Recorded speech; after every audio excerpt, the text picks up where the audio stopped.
皆さんこんにちは。今日のテーマはすごく便利だけどたくさんの意味があるので知らないと混乱してしまう、そんな日本語です。どんな言葉だと思いますか？普通の会話でよく使われているので、日本語を勉強している人はきっと聞いたことがあると思います。それは何かというと、すみませんという言葉です。みんな聞いたことがありますよね。実際に使ったことがある人も多いと思います。使ったことがある人はどんな時に使いましたか？ちょっと思い出してみてください。日本人はこのすみませんという言葉をすごくよく使います。そしてこのすみませんには3つの異なる意味があります。じゃあどんな意味があるのか一つずつ見ていきましょう。まず1つ目は軽く謝るとき。例えば遅れてすみません。これはどんな状況だと思いますか？そうですよね。誰かと待ち合わせをしていて、あなたが時間に遅れてしまったとき、すみませんと謝ります。時間に遅れたとき以外に、道を歩いていて誰かにぶつかったときや誰かの足を踏んでしまったときにもすみませんと謝ります。そして2つ目は呼びかけるとき。レストランやカフェですみません、コーヒー一つお願いしますなどというのがそうですね。また飲食店で何かを注文するとき以外にも、人に道を聞くときにすみません、駅はどこですか？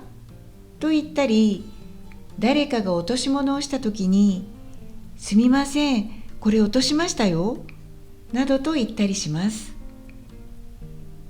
そして3つ目は、感謝の気持ちを表すとき、ありがとうの代わりに使います。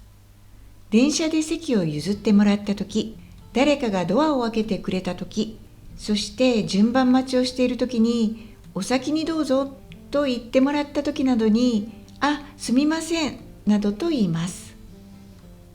おさらいをすると、すみませんは1、軽く謝るとき、2、呼びかけるとき、3、感謝の気持ちを表すとき、これら3つのときに使います。ただ、すみませんという言葉を使うとき、注意しなければならないことがあります。それはビジネスの場や目上の人に対して使うと失礼になるので、使わない方が無難です。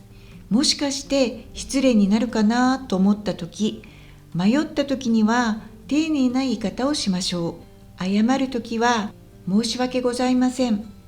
呼びかけるときは失礼ですがや恐れ入りますが、感謝の気持ちを言いたいときはありがとうございますというのをお勧めします。あと、すみませんではなくすいませんと言っているのを聞いたことがあると思います。すみませんとすいませんの違いですよね。すみませんとすいませんは同じ意味で同じ状況で使います。ただ、すいませんの方がよりカジュアルなので、書くときにはすみませんと書く場合が多いです。また地方によってすいませんの方をよく使う場合があります。例えば関西ではすいませんをよく使います。関西弁だとすいませんじゃなくてすいませんというイントネーションになります。じゃあここですみませんの3つの使い方をそれぞれ一緒に考えてみましょう。まず謝りたい時です。他人に迷惑をかけてしまった時は何と言いますか？迷惑をかけてすみません。宿題を忘れてしまった時、先生に何と言いますか？宿題を忘れてすみません。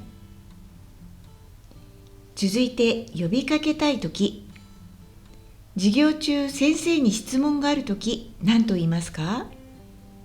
すみません、質問があります。デパートで靴がどこにあるか知りたいとき、何と言いますか？すみません、靴売り場はどこですか？そして感謝の気持ちを表すとき、よくお土産をくれるご近所さんがまたお土産をくれたとき、何と言うでしょうか？いつもすみません。先週の日曜日に家に招待してもらった場合、次に会ったときに何と言うでしょうか？日曜日はすみませんでした。他にもいろいろな使い方がありますが、基本的な使い方はこんな感じです。日本人はいつもすみません、すみませんと謝ってばかりいるとよく言われますが、実はすみませんと言っているのはいつも謝っているのではなくて、呼びかけたりありがとうと言っている時もあるんですよね。このすみませんという言葉は会話の中でとてもよく使うので、みんなも頑張って使ってみてくださいね。今日も最後まで聞いてくれてどうもありがとうございました。ではまたね。